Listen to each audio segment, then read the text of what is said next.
Hey everybody, new angle, trying something different. I could not get good lighting at all with my laptop, so I'm filming with my regular camera. I'm coming to you tonight to talk about two things. One, the first thing is I want to know if you have joined Carla's Project Hydration Challenge. If you don't follow her on Twitter or subscribe to her on YouTube, you should, because she's so cute. I first saw her post a sweaty face picture for Nicole a little while back, and I said, oh, she's so cute, and I started following her on Twitter, and then I follow her, watch her videos on YouTube, and she's so cute, and she's so motivated, and oh my gosh, she runs, and she's hardcore. She always talks about like these long workouts that she does, and she's so motivating and inspiring. So I think you should follow her on Twitter and subscribe to her on YouTube and join her challenge. Now the challenge is you have to try, you don't have to, you know, like me, I'm just going to try, to drink your target, I think it's like your target water ounces, I guess, I don't know. You take your body weight and divide it in half, and that number is the amount of ounces that you're supposed to drink a day. I guess that's like the rule for how much water a person is supposed to drink. Now for me, that's over a gallon. That's 137 ounces a day. I knew I couldn't do this at first, but for me, this challenge is going to be working up to that, because I would really like to drink that much water a day. Yesterday I did 70 ounces, and then today so far I've done about 80, and I've got like 2 hours to go before I go to bed. I went to Target last week and I bought this big jug here. It's 32 ounces, and I filled it up twice already, and then I've had a couple of glasses of water. One thing I've found out for me is I need to drink water when it's super, super cold, and I need a straw. Do you see I have a straw in there? I don't know if you can see it, but it's really helping me for this challenge. So I think that if you need to work on your water, you can join this challenge. She said you can join late, you can join whenever. The challenge ends March 31st, and she has prizes. You get entered if you like comment or when you join, all sorts of stuff. It's really cool. So you should join. I'm going to put info in the sidebar. The other thing I wanted to talk to you guys about really quickly, hopefully, is the Couch to 5K. I know that's all I've been talking about lately, but I have this worry now, okay?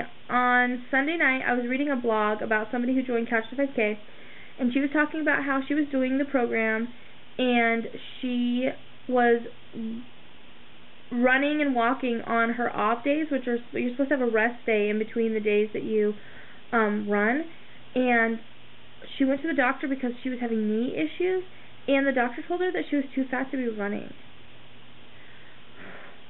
It's like my worst nightmare. And I'm hoping that the reason like her knees were hurting her was because she was running on her off days and she wasn't letting her body rest, which I totally intend to let my body rest. I am not running on my off days. I'm not doing any exercise on my off days. But it made me so scared, and then I started getting all like down on myself, like, Courtney, you can't do this. What are you thinking? Why did you tell everybody you're going to do Couch 5K? You can't do that. No, you know what? Do you ever find that like sometimes your mind starts like going in the negative direction, and then you can't stop it, and everything you're thinking is negative, you know? That night after I was thinking that, I was looking at some of my old videos when I was anxiety blog, and I was like, look, I used to look so pretty. My makeup was always done, my hair always looked cute, and I was always dressed like in a cute tank top, and I had earrings, and I always looked pretty, and why don't I ever look like that anymore? Why do I look so ugly? And gosh, I've gained so much weight. Look at my face, and oh, like, you know, I was just getting really down on myself. And once that happens, you know, it's the downward spiral. It just keeps coming and coming and coming, you know.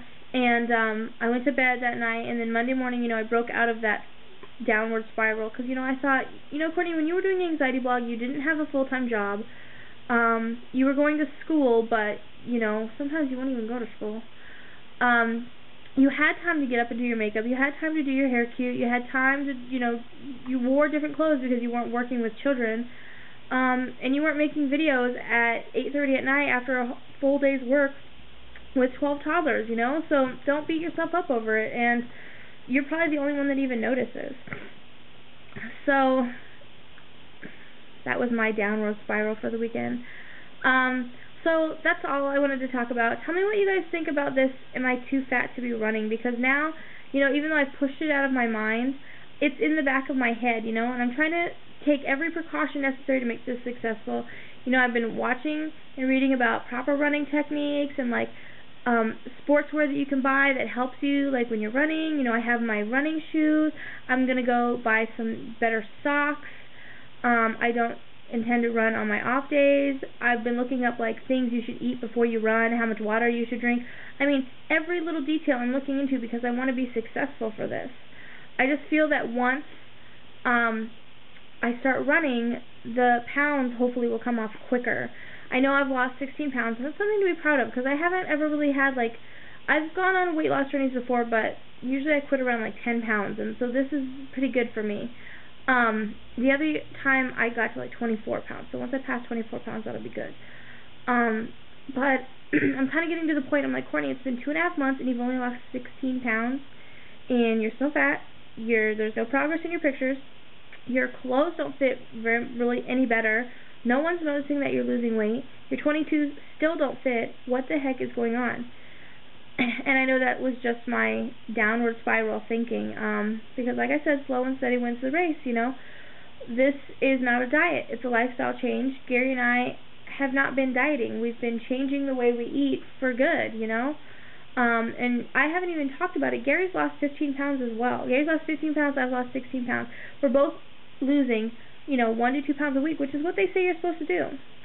I guess I've just been watching too many YouTube videos of weight loss journeys, and I've been seeing all these people that are skinny now, but hello Courtney, they started off really slow and steady too. So anyways, no more negative thinking, positive thinking. Tell me what you guys think about this too fat to be running, because like I said, it's in the back of my head.